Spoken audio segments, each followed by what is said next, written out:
Jude likely understands Genesis chapter 6, 1 through 4 to refer to the intermarriage between spirit beings and humans.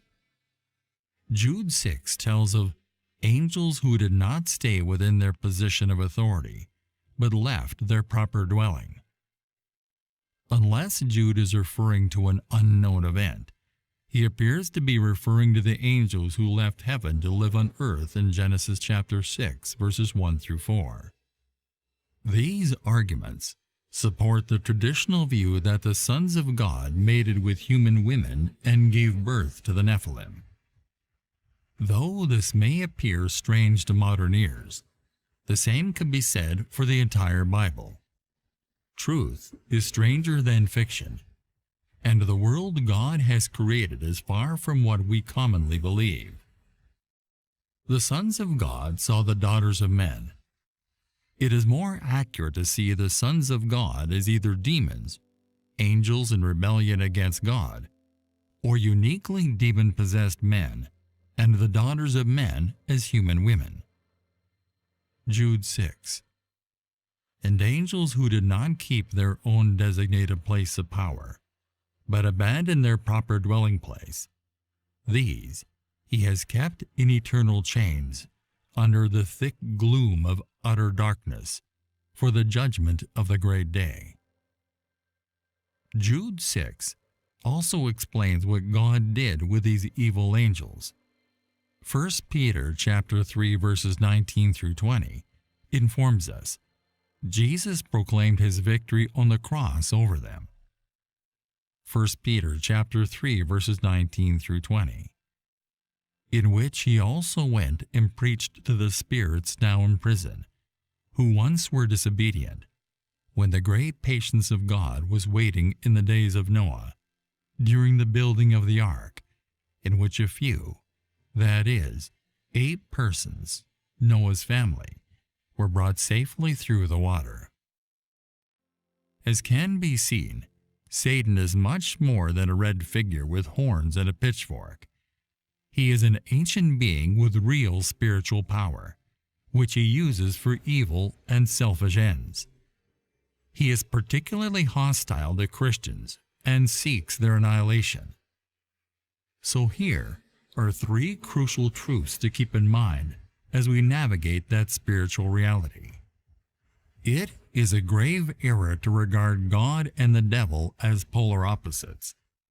This gives Satan far more credit than he deserves. The power disparity between God and Satan is that of an infinite creator and his work. No matter how cunning, crafty, or powerful Satan becomes in his rebellion against God, he will never be able to match the power of the one who created him. Simply put, no angelic being, whether fallen or righteous, can compete with Jesus' power and might. On the other hand, underestimating Satan's power is a similarly dangerous mistake. He is not stronger than God, but he is stronger than you. For millennia, Satan has concocted dark and wicked schemes.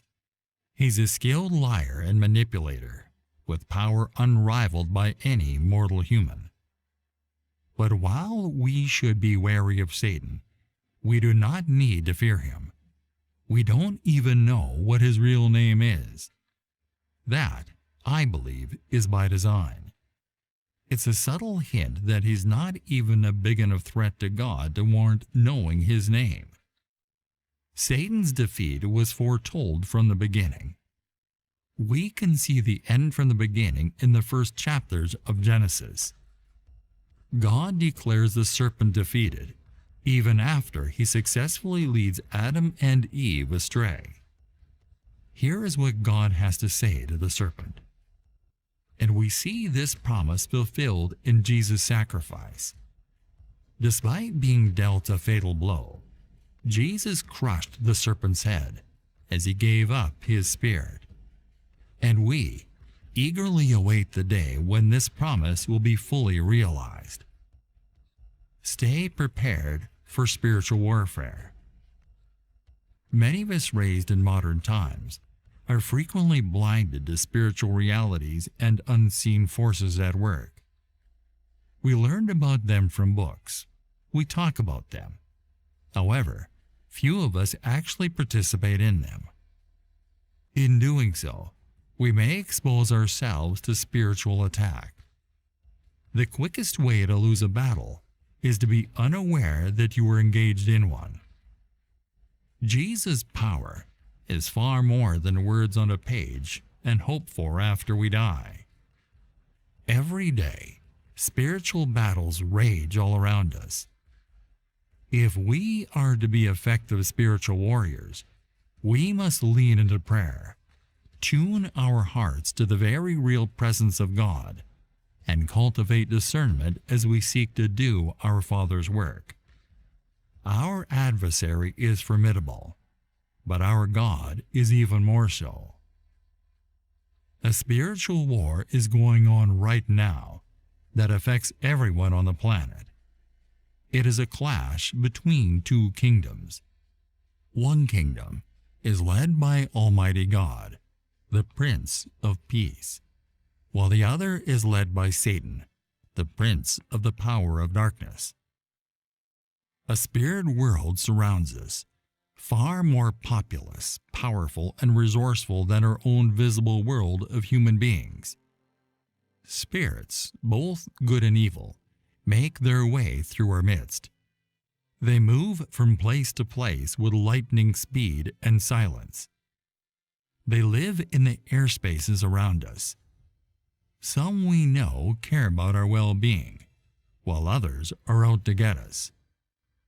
There are two kingdoms, one for God and one for his great adversary, Satan. One represents good, while the other represents evil. One represents light, while the other represents darkness.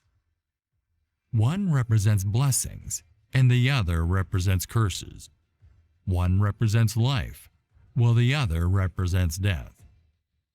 These two antagonistic kingdoms cannot coexist.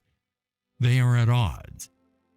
When did this spiritual conflict begin? What were the root causes? After being expelled from the third heaven, Satan and his followers pledged themselves to each other and formed the rebel kingdom, which still exists today and will continue to exist until it is destroyed by God's ultimate power. Paul warned us to keep our primary goal in mind so that we can stand against the wiles of the devil and not turn against one another. He emphasized that our adversary is not flesh and blood,